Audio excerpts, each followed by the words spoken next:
René Panhard une fabrique d'outils.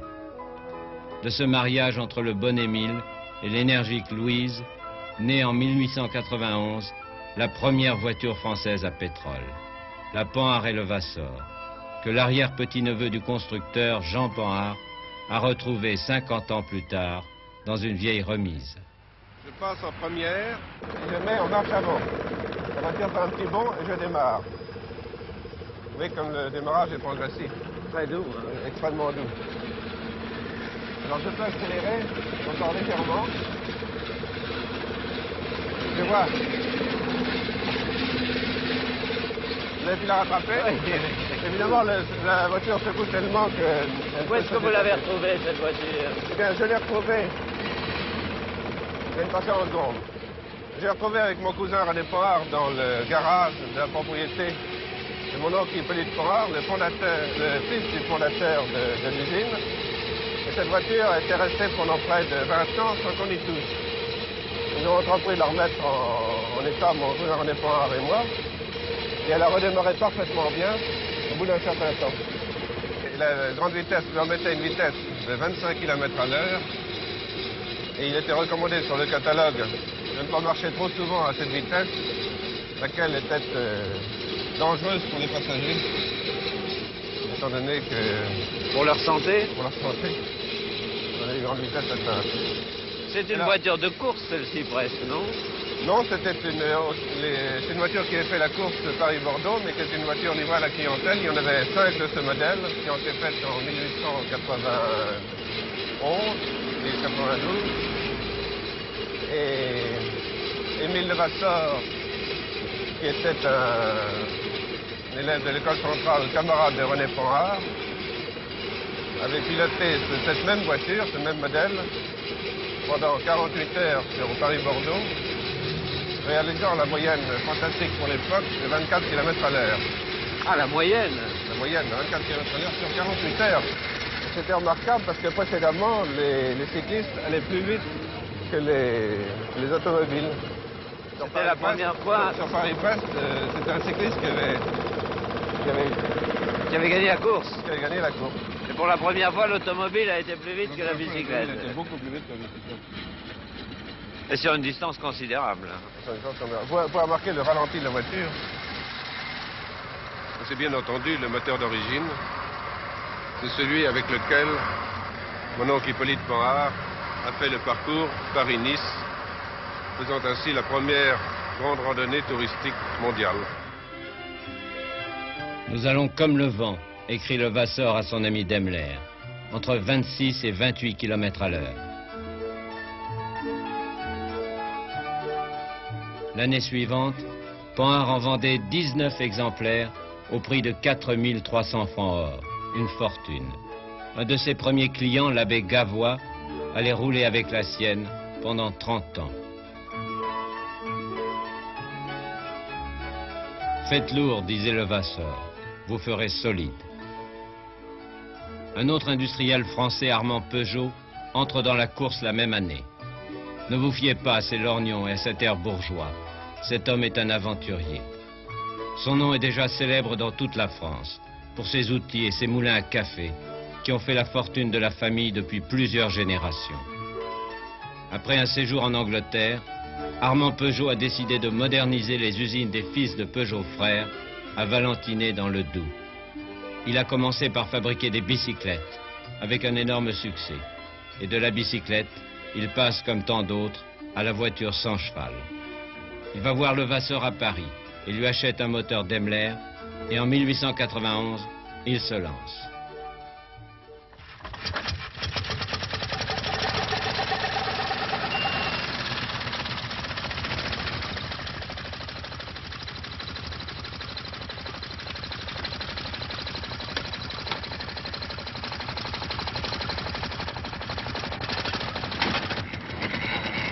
Et c'est un succès. Il écrit tout joyeux à Daimler, « J'ai vendu ma première voiture à un Suisse. » Cette année-là, il en vendra 18. Et en 10 ans, près de 1000. Peugeot fabrique maintenant son propre moteur, que les fidèles de la marque baptisent le moulin. Pourquoi? À cause du moulin à café, bien sûr. Et voilà comment le moulin est entré dans l'argot automobile.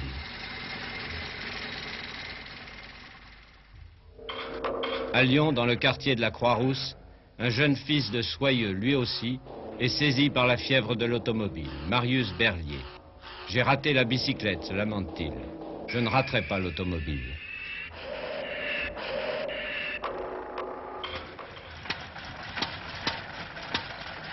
Pour construire ce premier engin, et quel engin, il a englouti toutes ses économies.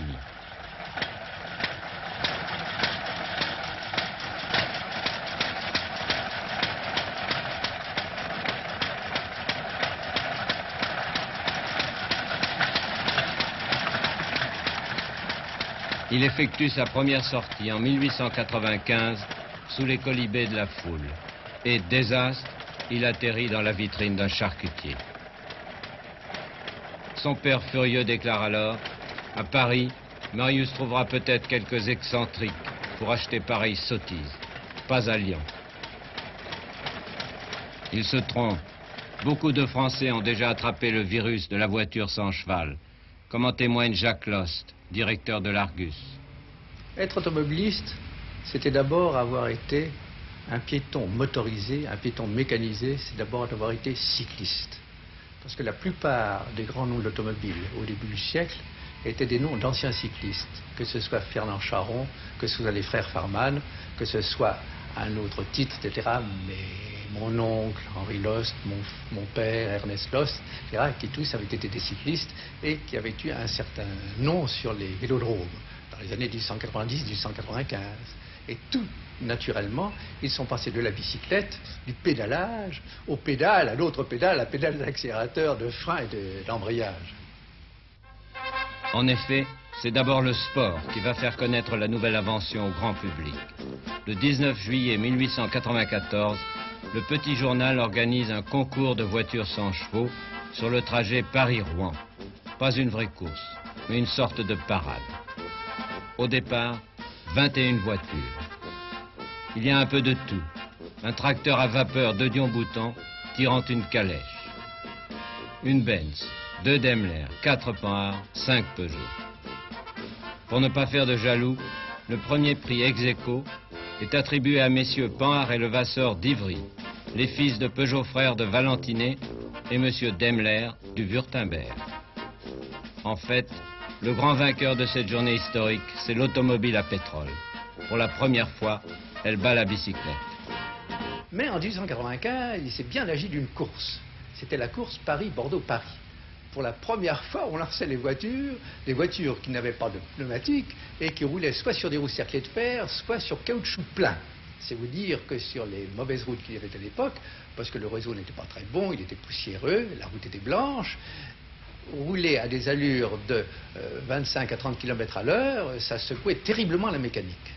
Or, cette course de Paris-Bordeaux-Paris, 1200 km, a vu une voiture sur 5 ou une voiture sur 10 existantes en France prendre part à cette épreuve. C'est-à-dire que tout le monde y était. Des voitures vapeur, des voitures... Il n'y avait pas de voitures électriques quand même, mais des voitures à pétrole, des voitures à alcool et des voitures à pétrole qui sont maintenant devenues nos voitures à essence. Départ de l'Étoile, lundi, 10h du matin. Daimler est dans la foule, accouru de Stuttgart, pour assister à cette bataille décisive entre la vapeur et le pétrole. Entre l'antique bolet à vapeur du vieux père Amédée et de ses 2 fils, 2 fois plus rapide que les voitures à pétrole, mais qui va couler ses bielles à Tours et perdre ses pistons à Angoulême. Oui, une lutte épique entre la 2 Dion-Bouton à vapeur, qui casse son cardan à Vouvray, les 3 Peugeot, les 2 Benz, les 4 Panhard, surtout celle de l'infatigable Émile Levasseur, qui pense à sa chère Louise et qui prend la tête de la course à Étampes, dès la 3e heure.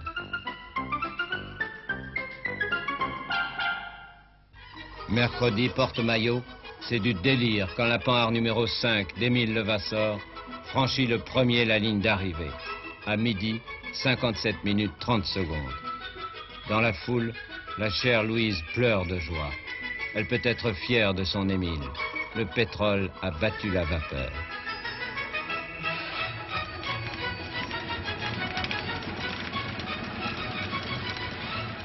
Après les mécanos, voici venu le temps des aristos. La voiture sans cheval devient la coqueluche du tout Paris, celle des belles marquises comme des grandes cocottes.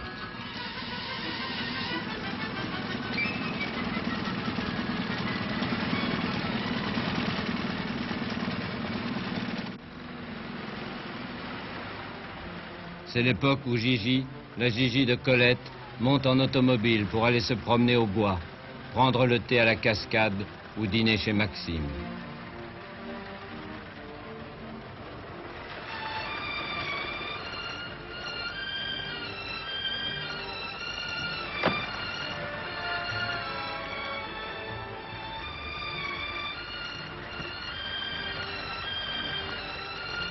Pour être à la page, pour faire sportif, pour séduire une femme, tous les dandys de la belle époque, le baron Van Zuylen, milliardaire hollandais, ou le beau Bonnie de Castellane, se transforment en chauffeurs. Mais il est temps de lui trouver un nom à cette petite merveille. Elle a déjà 10 ans. On la baptise l'automobile. Un mot bien savant. Mais attention, doit-on dire une automobile ou un automobile? Grave question. On en discute pendant des mois, l'Académie s'en mêle. Voyons, un si bel objet, tour à tour capricieux et docile. Mais c'est une femme, c'est une automobile.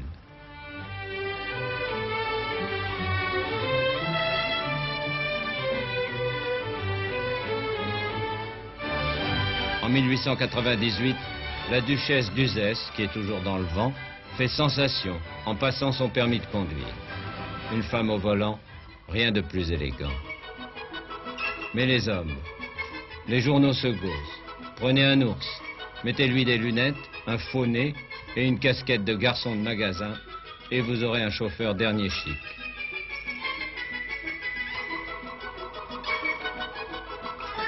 Le marquis de Dion, grand amateur de jeux et de duels, est le chef de file de ces enragés. Ce riche aristocrate a construit des voitures à vapeur avant de se rallier au pétrole.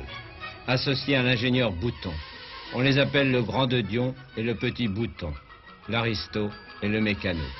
Industriel et sportif, le marquis de Dion va créer avec ses amis l'Automobile Club de France, dont le président actuel est Jean-Richard Deshayes. L'Automobile Club est né à la suite d'un déjeuner. D'un déjeuner qui rassemblait 3 hommes